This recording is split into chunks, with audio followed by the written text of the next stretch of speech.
क्योंकि आज भी बाहरी वेशभूषा को देख करके हमें समझ में नहीं आता ये संत है कि असंत है।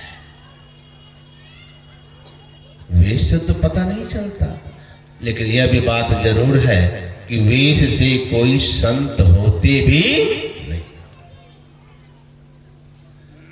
वेश कैसा भी हो, पर जिसके ऊंचे ख्याल है, दीन बाहर से दिखे भीतर से मानो माल है।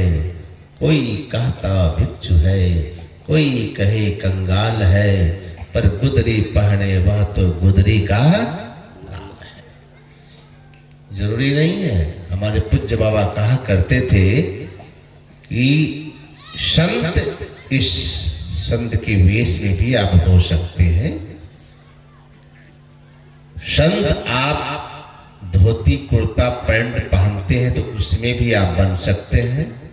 संत पुरुष भी बन सकते हैं, माताएं स्त्रियां भी बन सकती है। संत बनना किसी वेशभूषा विशेष से कोई मतलब नहीं रखता। संतों का हृदय पहचान में आता है कि संतों का हृदय कैसा होना चाहिए। किसी भी वेश में है, अगर हृदय संत का है तो हम किसी भी वेशभूषा में हैं तो हम आप संत हैं। राजा रणजीत सिंह का नाम आप लोग सुने होंगे कि राजा रणजीत सिंह राजा थे, राजपाट चलाते थे। एक बार वे वृक्ष के नीचे बैठ करके हवा लगा रहे थे और अचानक एक पत्थर का टुकड़ा जोर से आया, राजा रणजीत सिंह के मुंह में आके लग गया और राजा तिलमिला उठा। राजा तिलमिला उठा। अब सिपाही मैनेजर दौड़ करके आए, किधर से पत्थर आया, किधर से पत्थर आया, किधर से आया। जिधर से पत्थर आया उधर ही दौड़ करके गए तो देखते हैं वहां तो कोई था नहीं और एक बूढ़ी मां टहल रही थी। एक बूढ़ी मां टहल रही थी। बूढ़ी मां को देख करके सिपाही लोगों ने कहा पत्थर तो इधर से ही गया, लेकिन यहाँ तो कोई है नहीं, यहाँ तो एक बूढ़ी माँ है। बूढ़ी माँ को पकड़ करके ले आए। जैसे बूढ़ी माँ को पकड़ के ले आए राजा के पास और राजा से कहा, राजा साहब यही बूढ़ी माँ है जिन्होंने आप पर पत्थर चलाया। तो राजा रणजीत सिंह ने पूछा, बूढ़ी मां तुम मुझ पर पत्थर क्यों चलाई? मैंने तो कुछ तुम्हारा बिगाड़ा नहीं, मैं तो बैठा हुआ था, फिर तुम मुझ पर पत्थर क्यों चलाई? बूढ़ी मां हाथ जोड़ करके कहती है, बाबू मैं तुझ पर पत्थर नहीं चलाई। तो देखो मैं बहुत निसहाय हूं, बेसहारा हूं। मेरे घर में कुछ बच्चे हैं और खाने को एक मुट्ठी अनाज नहीं है, भूखे रो रहे हैं। बच्चे को रोते हुए देख करके मन में हुआ कि चलती हूं, पेड़ पर फल लगा है, तोड़ करके ले आऊंगी, बच्चे को खाने को दूंगी तो बच्चे की भूख मिटेगी। और मैं जब वहां से आई एक पत्थर का टुकड़ा उठाई और उठा करके देखते हो पेड़ में बेल का फल लगा हुआ है। इस बेल के फल पे अगर हमारा पत्थर लग जाता तो बेल टूट के नीचे गिरता और मैं ले जा करके अपने बच्चे को देती और बच्चे खा करके भूख को मिटा लेता। लेकिन दुर्भाग्य देखो मेरा, दुर्भाग्य कैसा है कि दुर्भाग्य देखो मेरा ऐसा हुआ कि वह पत्थर पेड़ पर नहीं लगा और जाकर के तुम्हारे मुंह में लग गए। राजा रंजीत सिंह सुनकर के अवाक रह गए और बुलाया अपने खजांची को, कहा सुनो, इस बूढ़ी माता की खाने पीने रहने की सारी व्यवस्था अभी पूरा करो, अभी पूरा करो।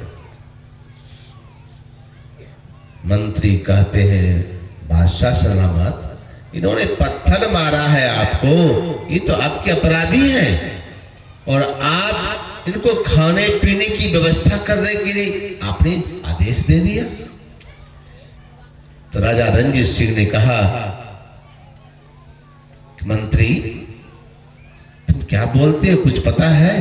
अभी तुमने क्या सुना? बूढ़ी माँ ने क्या कहा कि पत्थर का टुकड़ा मैं चलाई जरूर, लेकिन चलाई थी पेड़ पर जो बेल का फल लटक रहा था उस पर चलाई। अगर बेल टूट जाता तो इनके बच्चे कई दिन से जो भूखे थे उनकी भूख मिट जाती, लेकिन दुर्भाग्य वह पत्थर का टुकड़ा फल पर नहीं लग करके मेरे मुंह पे लग गया। बताओ मंत्री, एक पेड़ है जो पत्थर का टुकड़ा खा करके भी किसी के बच्चे के जीवन का आधार बन सकता है, और मैं मनुष्य होकर के इनको सजा दो? क्या मैं पेड़ से भी गया पीता हूं? हमसे अच्छा तो पेड़ है, पेड़ जो पत्थर का चोट खा करके दूसरे की जीवन की रक्षा करता है, और तू कहता है कि इसको पे सजा दो? ये कहां का न्याय है मंत्री?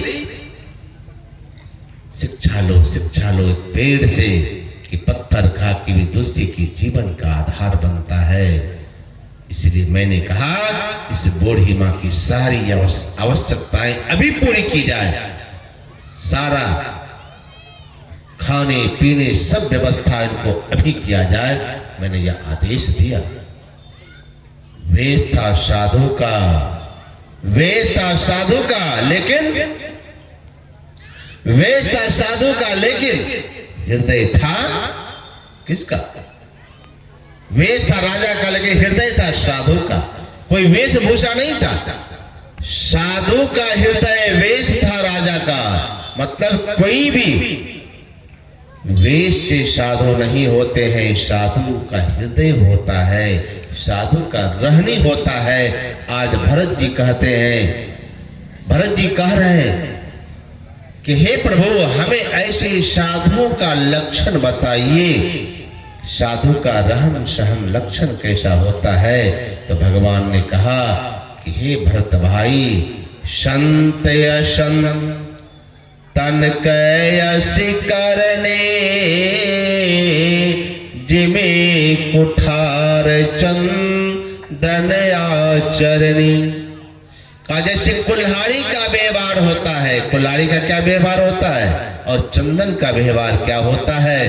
का कुल्हाड़ी और चंदन में अंतर क्या है? कुल्हाड़ी लकड़ी को काटती है, चंदन को काटती है, लेकिन चंदन का स्वभाव देखो कैसा होता है। चंदन अपने सुगंध से उसको सुगंधित कर देता है। उसी तरह से जो दुर्जन होते हैं उसका काम होता है दूसरे को दुख देना, दूसरे को कष्ट पहुंचाना, लेकिन जो संत प्रवृत्ति के होते हैं वह उनका प्रतिवाद नहीं करते, प्रतिक्रिया नहीं करते, वे तो अपना सद्गुण उस दुष्ट के अंदर में भरते हैं, उसकी दुष्टता को दूर करते हैं। एक महात्मा सरजू